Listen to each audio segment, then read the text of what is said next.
So growing up, I had really bad social anxiety. I'm talking about extreme social anxiety. Like I had trouble talking to new people in general. Like if I'm not used to you, I'm not comfortable around you. Like I'm gonna need some time to get to know you, check you out before I even speak to you. Cause like I just couldn't do it. I could talk. I talked a lot, but I was always like the quiet, shy kid. Like I had to be comfortable around you and don't even get me in the crowds. Like I was not trying to do no large crowds. Like I either need to be surrounded by a group of people I felt comfortable around, or like once I got older, I would have to drink or something like that for me to be out in a big crowd because like I could feel myself getting like anxious and sometimes damn near want to have like a anxiety attack or something like that. So what changed my life is when I'm 22 years old, my father passed away. Now up until this point, I'm pretty much locked in. I wanted to go to NBA, wasn't good enough. I was a pretty good player, not nearly good enough for the NBA. Had to accept that. So now I'm focused on school. I've already been going out since I was like a teenager, and like my city ain't the safest, so I done seen some wild stuff, and like I'm not even trying to go out. I'm just going. I want to become a doctor, and like I want a girlfriend. I want a girlfriend bad. I seriously want a girlfriend. But so anyway, when I'm 22, my dad passed away, and like something like triggers in my brain to where like things is like a whole rewiring that's going on to where things that didn't matter all of a sudden are not important now.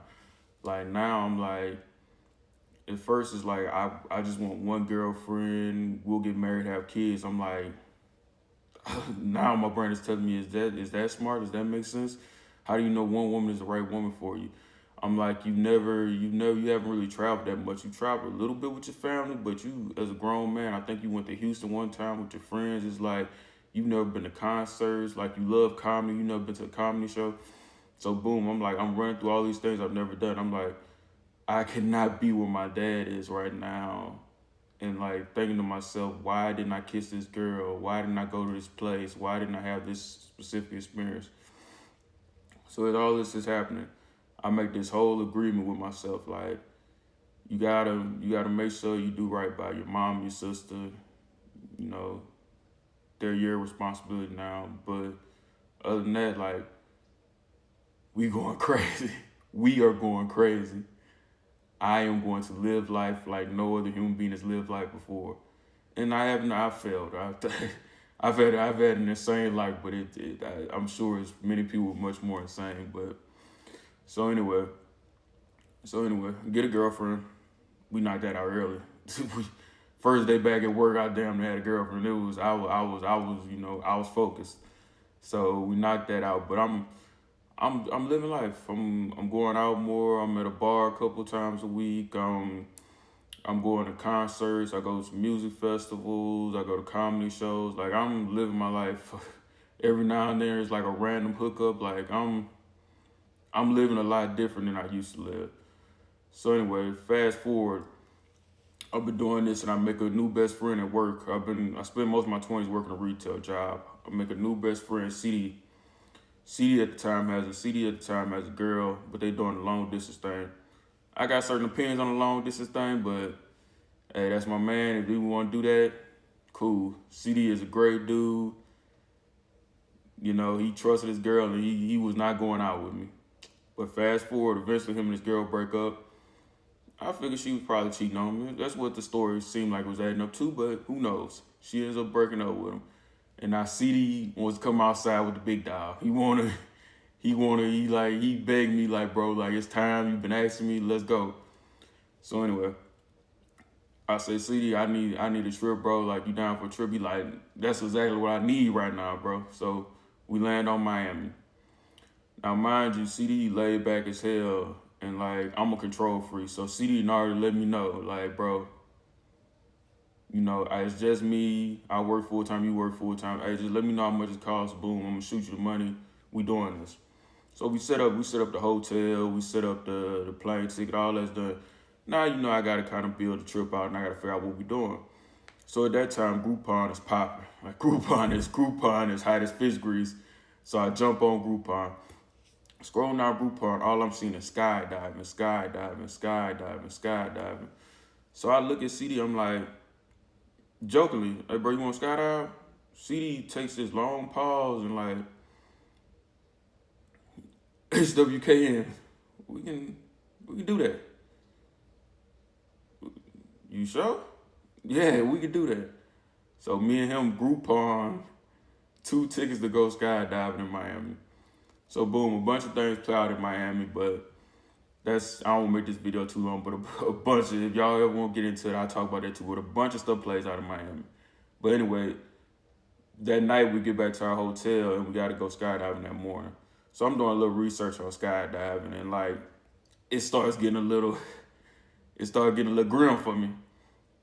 Cause mind you, yeah, I'm a little wild and I'm having a lot of fun, but I'm also responsible. I'm also been like investing and saving my money for some years at this point. So I don't have a lot of money, but I got life insurance. I got money saved up. And I'm realizing that like this is an extreme sport, and like it's literally saying in multiple websites I'm pulling up, like chances are your people won't be able to get life insurance if you die, if something happens to you, because you took this risk by doing extreme sport. So now my nerves bad. I can't sleep.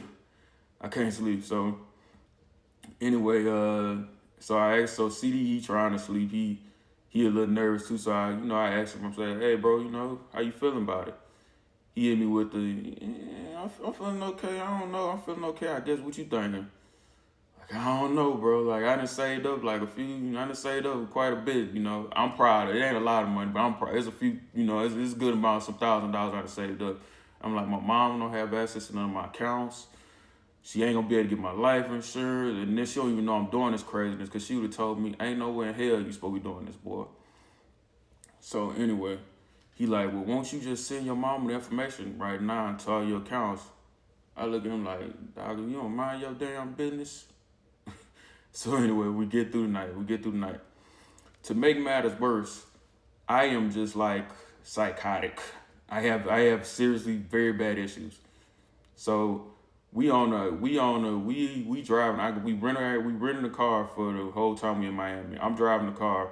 I'm driving us to the place, I'm driving us to where we're gonna be doing the jump at. And so I'm playing the grimmest music ever. I'm up here playing Biggie. You're nobody till somebody kills. My CD didn't have enough. CD cut the music off at some point and said, "Could you please stop this shit?" Dude, like, play some positive music. Why is your mind in this headspace? So boom, let's speed up. We get there, and you sign like these ridiculous contracts, where basically you sign all your rights away. You have absolutely no rights when it comes to skydiving. They basically say, can't sue us for this, can't sue us for that. You forfeit your rights to this life insurance policy. You forfeit your rights to that. It is bad. So it is some spooky shit. But anyway, so they gear us up. They go through the little walkthroughs and tutorials. They gear us up and everything. And so we on the plane and everything. So I'm first one out the plane.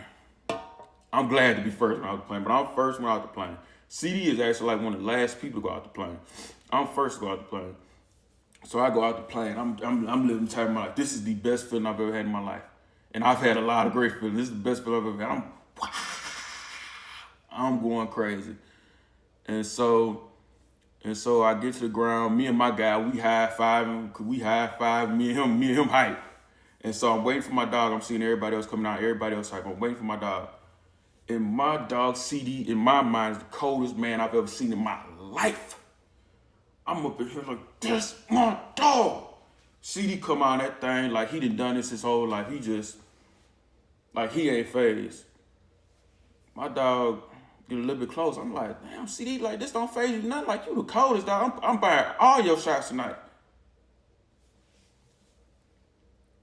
Tell me why my dog got to the ground. Well, even before he got to the ground, he got about 20 feet away. My dog CD had passed out as soon as they got out the plane, and he had been passed out the whole way. My dog crashed into the ground, and I had to go help get him up. He was straight afterwards, but apparently the strap they put around was too tight according to him, but it was amazing.